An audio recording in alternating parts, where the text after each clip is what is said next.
You're juggling 4 grocery bags, the paper one is starting to feel damp, and your keys are wedged somewhere between your pinky and a carton of milk. A kind stranger offers, "Need a hand with that?" And before your conscious mind can even form a yes, your mouth has already said it. "I'm good, I've got it."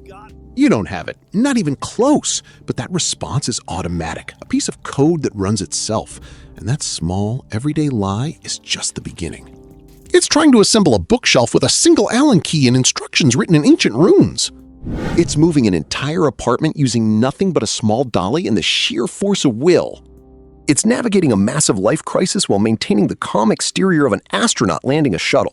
If this level of intense self-reliance feels deeply familiar, it's not because you're just stubborn. Here's the thing you need to hear. That fierce refusal to accept help isn't a character flaw.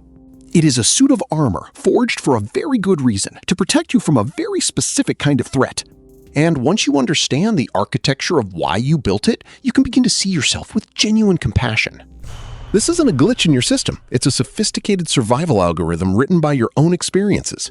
Psychologically, this pattern is often rooted in trauma responses and the core principles of attachment theory. Your brain is a powerful prediction machine. If the data it collected over years taught it one consistent lesson, that relying on others leads to disappointment, unreliability, or even danger, it logically rewrites its own code to make self-reliance the default setting for survival. It's a brilliant protective maneuver. Let's give this architecture a name: defensive independence. It's a protective strategy designed to outrun disappointment. The logic is heartbreakingly simple. If you never truly need anyone, you can never be let down by anyone. And this isn't just a modern habit. Its blueprints can be found in foundational theories of human connection. This instinct has a scientific basis, described decades ago by psychologist John Bowlby in his groundbreaking attachment theory. He observed that when a child's needs are consistently dismissed, they develop what's called an avoidant attachment style. They essentially learn to silence their own needs to protect themselves from the pain of being ignored. And what starts as a childhood adaptation soon hardens into a core belief. The child who learns that crying for help brings only silence doesn't just stop crying. They learn a fundamental rule: my needs are my own responsibility. This isn't a defect, it's a flawless adaptation to a flawed world. And that rule doesn't just fade away, it becomes the subconscious script that runs their entire adult life. Inside that mental architecture, a core equation runs on a loop far below conscious thought. Need equals vulnerability. Vulnerability equals danger. And the only way to solve for safe is to ensure you need nothing from anyone. This isn't a decision you make, it's a reflex, a perfect self-contained system, an internal life support designed for one. To make sense of this, imagine a lone astronaut floating in the silent emptiness of space. Their suit is a marvel of engineering. It provides air, warmth, and protection. Everything they need to survive is right there, within their own reach. For them, asking for a tether from mission control would feel like admitting a catastrophic failure, a crack in the helmet. That suit is the architecture of defensive independence, built for survival in a world you learned was hostile. But what is the texture of life inside that suit? The suit offers perfect protection from the outside, but the heaviest burden isn't external. It's the constant, frantic internal monologue required to keep that system running all on your own.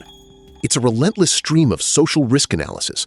Every potential request for help is filtered through a wall of preemptive fears. I can't be a burden. They'll secretly resent me. They'll see I'm not capable. And the final, comforting verdict, it's just safer to do it myself. This internal script feels like an accurate forecast of reality. And yet, the psychological data on this is stunningly clear, and it points to the exact opposite conclusion. This isn't just a feeling, it's a documented cognitive bias. Research from Cornell University, led by psychologist Vanessa Bonds, shows we systematically underestimate people's willingness to help. That intense fear of being a burden isn't an accurate social reading, it's a powerful distortion. And it's often amplified by another mental quirk that convinces us we're constantly in the spotlight. It's a psychological phenomenon known as the spotlight effect, the powerful and false sensation that a giant spotlight follows you, magnifying every need into a glaring character flaw. But the reality is, most people are the preoccupied protagonists of their own story, not harsh critics in yours. This means that intense internal alarm system isn't really reading the room, it's running a completely different program. So let's reframe this. This isn't you being difficult, it's a highly advanced threat detection program running perfectly to protect you. For a moment, let's flip the lens. Think of the last time a friend you genuinely care about asked you for a small favor. Did you feel burdened? Or did you feel trusted? Needed? In that moment, they gave you the gift of feeling capable and connected. By never asking, you're not just protecting yourself, you're denying others that very feeling. But I know the immediate objection, the real fear. What if I ask and they say no? Or worse, they say yes, but secretly resent me for it? That fear is valid. It's likely based on real evidence from your past. The goal isn't to start trusting blindly. It's to learn how to place small, calculated bets on people who have shown they're safe. This entire process relies on challenging the outdated cultural myth of what it even means to be strong. This myth tells us that strength is a solitary pillar built to stand alone, but a single pillar cracks under shifting ground. True resilience is more like a web. Its strength comes not from being unbreakable, but from how it distributes the load.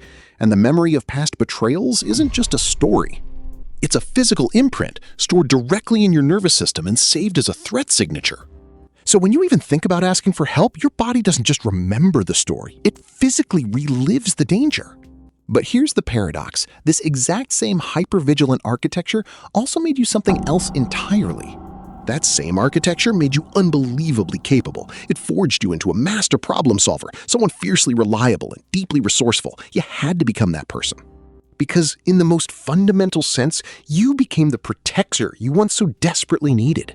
And for a long time, those qualities have absolutely served their purpose. They are the reason you're still standing. But carrying the weight of an entire world alone isn't free. There's a hidden biological cost called allostatic load, the slow, cumulative wear and tear on your body from chronic stress. That fortress protected you, but the immense energy required to maintain it is unsustainable. The foundation is starting to crack. So the goal isn't to tear down the fortress, it's to install a small, well-guarded gate. And learning to open it begins not with a huge risk, but with a small, manageable experiment. This experiment is called the low-stakes ask. Start small. Ask a colleague to glance over an email. Speaking of movies, what's a really good movie recommendation? Hey neighbor, can I borrow a tool? I'll be back in 5 minutes. The goal isn't the favor, it's the data. Each safe interaction is a new piece of evidence that teaches your nervous system the connection isn't a threat. But as you do this, you'll have to confront the real gatekeeper, that internal voice. That voice has a single piercing message: I am a burden. It's a message designed to trigger shame and keep you isolated inside that fortress. But this voice is not a reporter delivering facts. It is a ghost, an echo from a war you already won. So I want you to hear this clearly. You are not a burden. You have never been too much to ask for. Your only job now is to give yourself permission to finally believe it. Your worth is not a performance measured by your self-sufficiency. It is inherent and constant. You have permission to be tired. You have permission to not have the answer.